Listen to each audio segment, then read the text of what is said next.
You're listening to the Options Insider Radio Network.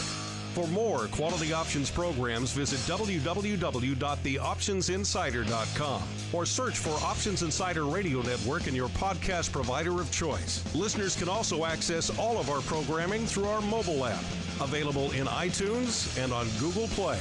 Don't forget to follow along with your favorite programs and submit your own questions for the hosts at twitter.com/options, facebook.com/theoptionsinsider, or via questions at theoptionsinsider.com.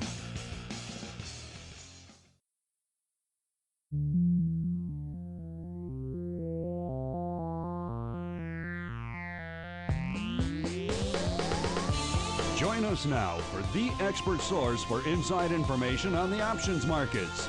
It's time for Options Insider Radio with your host, Mark Longo.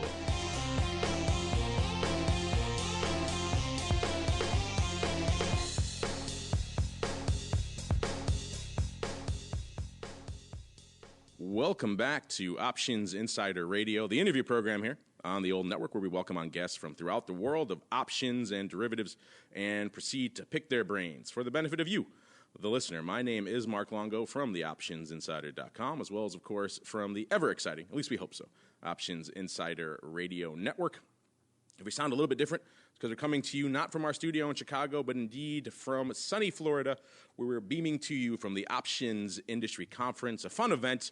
It really gives us a chance to catch up with a very broad cross-section of the options industry. Brokers, exchanges, vendors, all sorts of people, including our next guest, an old friend of the program. I'm very glad to have him back on. He is Gary Katz, the co-founder and former CEO of the International Securities Exchange, and now Sullivan Award winner, Gary Katz. Gary, welcome back to the program. Thank you, Mark. It's great to be here again. Well, first let me say congratulations on the award. When I saw they were giving it to you this year, I was very excited. I said, that is well-deserved.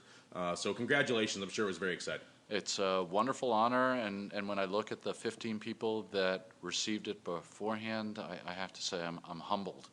They are the Hall of Fame of the options industry, and to be considered for that, and then finally to achieve the award is it's a wonderful honor. It's does fantastic. it scare you a little bit? Because it's kind of like an Options Lifetime Achievement Award. You look at that and say, wait a minute, I'm far too young to be receiving a Lifetime Achievement. Come back to me in like 20 years. Well, I joked when I got the award after Tom Whitman handed it to me. I said that I was thrilled that the award is not given posthumously, because at least I get to hear some nice things being said about me. Yes.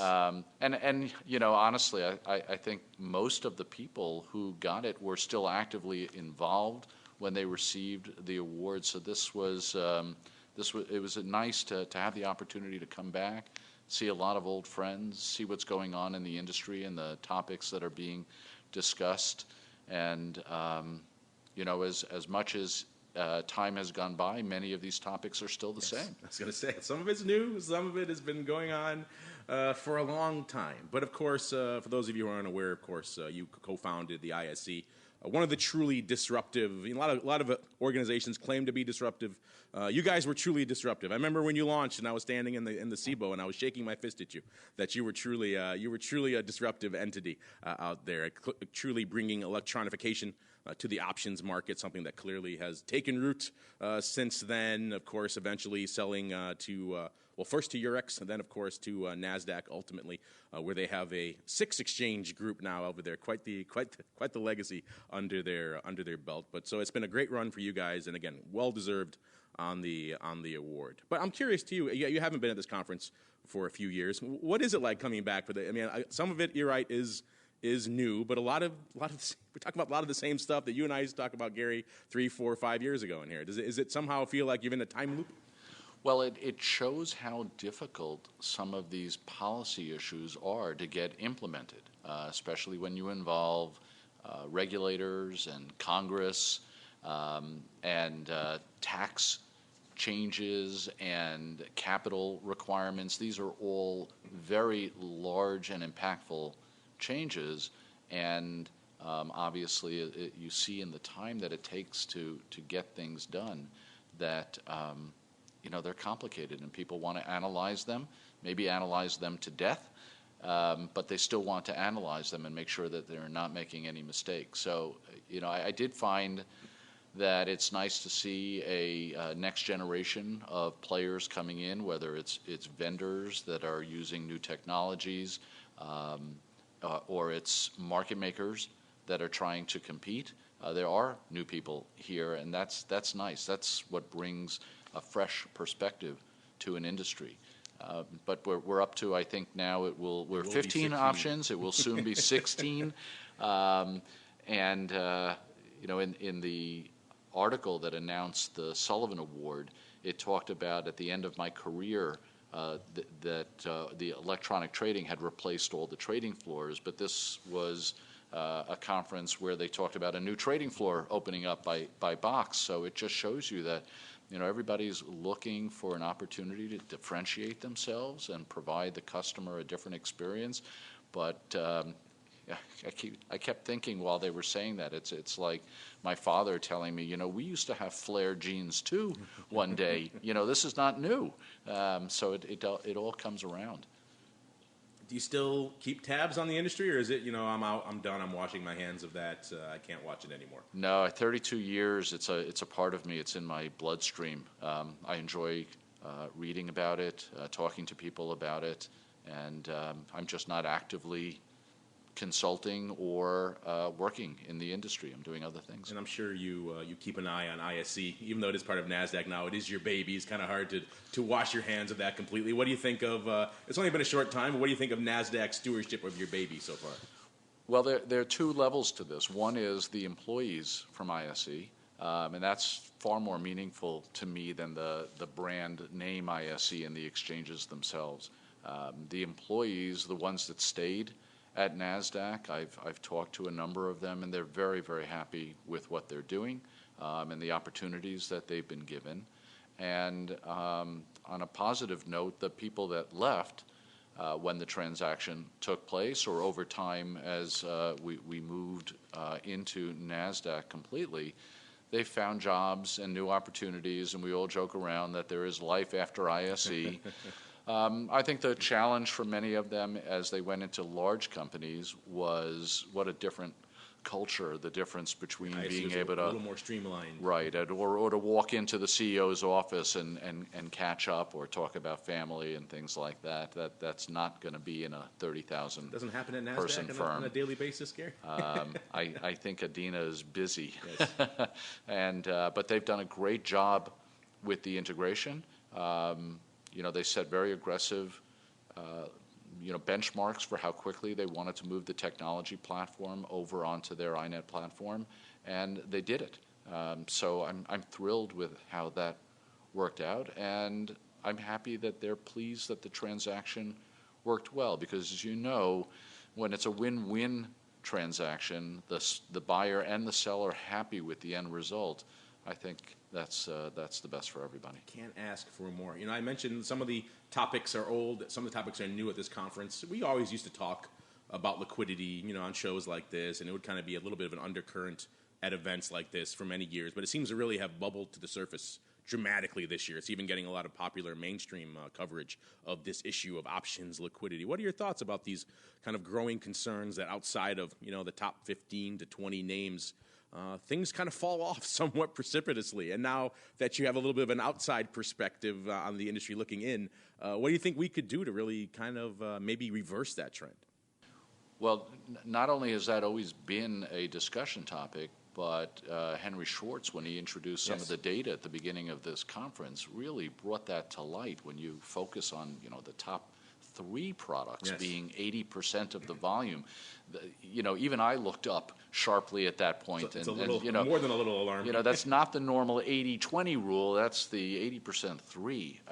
That's a tremendous concentration in a small number of products. And I think the leaders of these businesses, best have a view rather than my telling them what to do. It's just you and I talking here, so there's nobody listening here. But my feeling has always been that the exchanges are businesses that bring liquidity providers together with customers, and that we don't provide the markets, we don't provide the liquidity, exchanges provided the platform. Go back 100 years, they provided the spot on the street. that you could meet and talk about these things. With technology, they provided the systems that allowed you to meet. But without a vigorous market maker population and a competitive process, I think you start to see the decrease in liquidity, the wider markets, and the focus in certain products where you have an impact for the balance of the products being offered by the exchange. So without going into specifics, that is an area that needs to be looked at, and what are the cause and effect issues that are causing market makers to leave this business. As you know, I'm on the board of Interactive Brokers Group now, and shortly after joining the board, they exited the market making business in the U.S. And they were one of the earliest pioneers of market making, not just on the trading floors, but on the electronic markets. So that's a fundamental change, and they were not the first market maker to exit. They were, in a long line of other well-known market makers who have exited this business. And to me, that's a sign of a focus area that needs greater concentration by the markets, by the regulator. What rules have been put in place over time that at the time they were put in were well-meaning, but now may be having a negative impact. It's interesting, obviously we've talked about this many times on this program, the issue of market makers. I come from that space. That's always been a keen interest to me.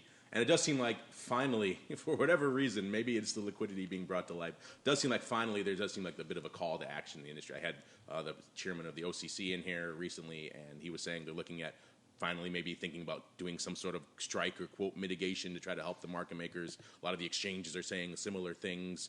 So it seems like there is a concerted effort now to realize maybe if you can count all the major market makers on one hand, it probably isn't a good thing for the business as a whole. And so maybe we need to try to reverse that trend. And so it does seem like there's starting to be some concerted efforts. Funny you mentioned IB. I had Thomas on our network, I think about a year and a half ago or so, and I asked him at that time, I think maybe like end of 2016, around that time frame, and I asked him, you've been in the market making business forever, you're one of the pioneers of it.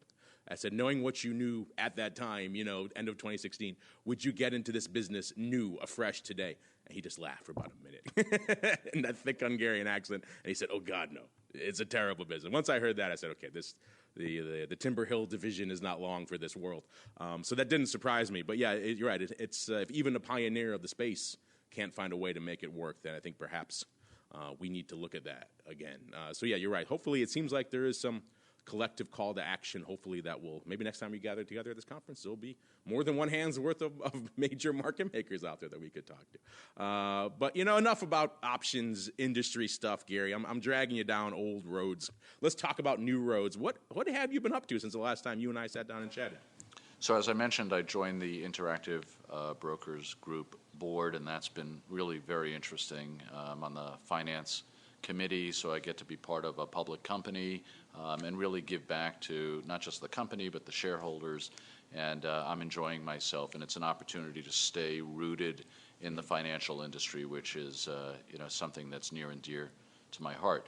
The other thing that's near and dear to my heart is I believe you know that I have a son who's autistic. 2 years ago at the conference, we had a 5K challenge, and we had a fundraiser for Autism Speaks, and we raised $100,000 from the industry, and Shelley and I matched that $100,000, and we were thrilled to do so. It was a wonderful way to give back at the end of a great career in this industry, and to give to Autism Speaks, and I can't say enough good things about that organization. But as I came out of working on a regular basis and entered what my wife calls active retirement, not really retirement, there was an opportunity to work with a grassroots or a nascent charity called Autism Communities, and that's the group that I joined. And I guess the definition of nascent in this world is there are no employees of this charity. The board is doing all the work. And what we are trying to do is find alternatives for adults with autism to live independently as they age out of the school system, which typically happens around 21. That's a great idea, because you're right. All the focus on autism is on the children, because and it's understandable. It's shocking. The parents need help. There's a lot of issues there. But you're right. After a certain age, what becomes of these children? So that's an very interesting area. That's right. And the states and the federal government, I have to say, are incredibly generous. There are, it's a large problem, and they still give a lot of money, but it is not enough money for a family to take care of that child 24 hours a day, 7 days a week. And as you pointed out, we say child, they're our child, but they're now growing up. And for some on the spectrum, they need to have somebody watching them all the time. My son is an example of that. And if both parents are working, who stays home with that child? If it's a single parent family, and there are many in the space where you have special needs children, it has an impact on families, and there's a high rate of divorce. Then you have one person who's responsible for that child, and what do they do when they have to go to work?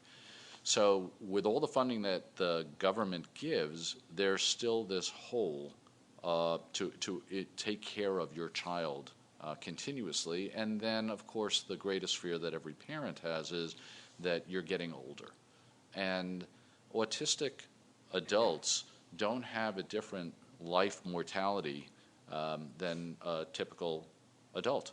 And so they're going to live a very long time, and they're going to outlive their parents. Who will take care of them?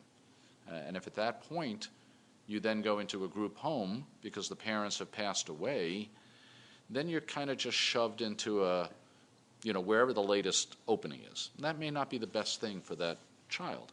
And so we're trying to figure out a way to develop an answer, an alternative for people so that they can live independently with, depending on their needs, people watching them 24 hours a day, or if it's just somebody to come in and help them make sure the apartment's clean, that their finances are in good shape, that they're taking care of themselves, that they went to the doctor and the dentist. They're just not opening up group homes anymore. And I think that you'll hear agencies and government say it's because it's not the best thing for those children, right? We want them to live out in the community. I personally think it's all about finances. Saving money, yeah. They just don't have the money to continue to open these group homes. They're very, very expensive, and the supply, unfortunately, is endless. And we just keep graduating more adults with autism and other needs. So this is an interesting area that I've jumped into. It's close to my heart, but really it's to be able to impact a larger number of people than just my son. And so is the goal of the charity to try to secure some private financing for some new group homes effectively? Well, and that's one thought. It's to work with parents who are able to potentially put in some private money themselves in order to make it work, and then have a balance between families that do have a little bit extra and those that don't. It's trying to find the model for how do you live. What one thought was to work with developers who would give us a number of different units in their development. And people could be in a one-bedroom apartment or two-bedroom apartment, and that would give them an integration into the community. So it's still a work in progress. It's like the early days of ISE, I guess, but it's a problem that needs attention. So, and it's called Autism Communities? Autism Communities. Is there an online presence? Can people go Sure, if they're yep. interested? If you look it up, Autism Communities, and it's a good group. And I can tell you, because we were talking earlier about charities and where does your money go? Does it go to pay employee salaries, or does it go to the vision of the charity? And right now, I can tell you, since there are no employees, it's going to the vision of the charity. The other thing that I'm working on is a new company that I started with a group of people. So you are in active retirement. No golfing and fishing for you, Gary. No, but this is completely different than the options industry. It's the consumer goods industry, snack food. And we started a company called Farmer's Pantry. And we're selling two different types of snacks. One's a moist meat jerky combined with a dry snack. So think steak and fries or chicken and waffles. And it's in a unique bag that has 2 pouches inside that are separated by a seal. And so that keeps the meat moist, and it keeps the dry good dry, and you don't have any migration of water. And the other is a cornbread crisp in 4 different flavors at the moment. So original, honey butter, jalapeno, and barbecue. And the honey butter and the original, just imagine your mother or your grandmother making cornbread muffins. Of these great snacks to emerge on the table here. Yeah, so we handed them out at the conference. I don't know how. I was in here doing my job. That's not right. I don't get the handouts at the conference. So you can imagine that, the thought of giving a speech that 15 other people have done over all these years, that as a Sullivan Award winner, I had to do something different. So I put out a cornbread crisp bag in front of everybody, because I figured if you feed them, then they'll warm up to you right away. How did you get involved? I honestly did not expect you to come in here and discuss jerky. That surprises me. So how did you get involved in snack foods? So this has not been my lifelong dream. Yeah, you never espoused a passion for dried beef I'm not a chef. I don't cook in our house. I rely on my wife, Shelley, who's amazing. And so this was more about the right team of people that we put together, who have expertise in the consumer goods area. So from a marketing perspective, from a convenience store perspective, distribution to grocery, product development, and running a food business, that was the group that was looking for not just funding, but I would say guidance of how do you start a company from scratch? How do you put in the controls, both financially and from a corporate governance perspective? And I had a long relationship with one of the individuals that is now the CEO of that organization. And we started talking about this, and we said this would be a fun, challenging thing to do. It's a very tough industry to be a part of, but I'm super glad to have these dedicated and very smart and experienced executives that are doing the work, and I just kind of get to sit back and help out when they ask me for help. Yeah, we see this a lot, though, people who have been active entrepreneurially. That never really goes away, right? You want to, even if you're semi-retired or actively retired, whatever you call it, I think that urge is still there, that desire. You also, you kind of maybe want to help the next generation of entrepreneurs, because you know how tough it is. And so the people, that doesn't surprise me that you're still active in this. You must get pitched all the time on various things. Do you have a Katz Ventures shingle you hang out there, and people come up once in a while and pitch you on different ideas? Well, on LinkedIn, trying to come up with a different description for who I am and what my title is, and retired just didn't feel like it was the right title. So I have early stage investor in there, and that must trigger every search. And I get a few, but something. It's interesting to look at that. It's like reading tea leaves and seeing where industries are going and what people are throwing at you. Many times I'll have conversations with people, and they'll ask if I'm just willing to talk to them about it, and I don't have a fee to spend an hour with somebody on the phone. That just seems like something that's not my style. But it also gives me an opportunity to talk to firms that might need capital, and when we're ready to announce what those things are, hopefully they'll be as successful as the snack food business has been. So it's a nice way of meeting new people, seeing opportunities that are out there. But like anything else, you see a lot more garbage than you see gold. You have to look for it. I'm looking forward to seeing your LinkedIn profile change to snack food impresario. That's what I want to see next time. That'll at least dial back the people hitting you up for early stage investments. Well, you can go on Amazon and you can order it from Farmers Pantry anytime you want. Anybody that wants to do that, we're sort of starting to move through the country and getting distribution. But it's so simple these days with Amazon, so you can just go in and look up Farmers Pantry, and you'll get both snack alternatives for you to choose from. You should team up with your other fellow ISE co-founder, David, who has his wine cellars and some nice snacks. I think that goes pretty well. I think it'll drive more wine consumption. We need to find that wine cornbread crisp yes, here we go. combination that makes recipe. sense, right? Yeah.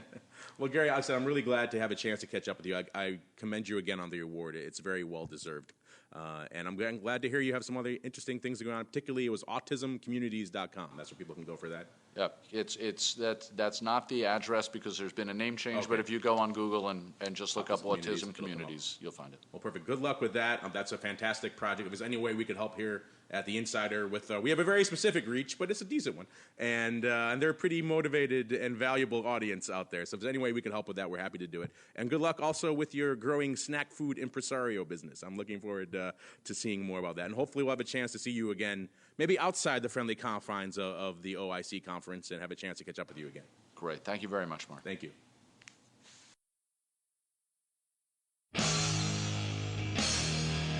The preceding program was a production of the Options Insider Radio Network. For more quality options programs, visit www.theoptionsinsider.com or search for Options Insider Radio Network in your podcast provider of choice. Listeners can also access all of our programming through our mobile app, available in iTunes and on Google Play. Don't forget to follow along with your favorite programs and submit your own questions for the hosts at twitter.com/options, facebook.com/theoptionsinsider, or via questions at theoptionsinsider.com.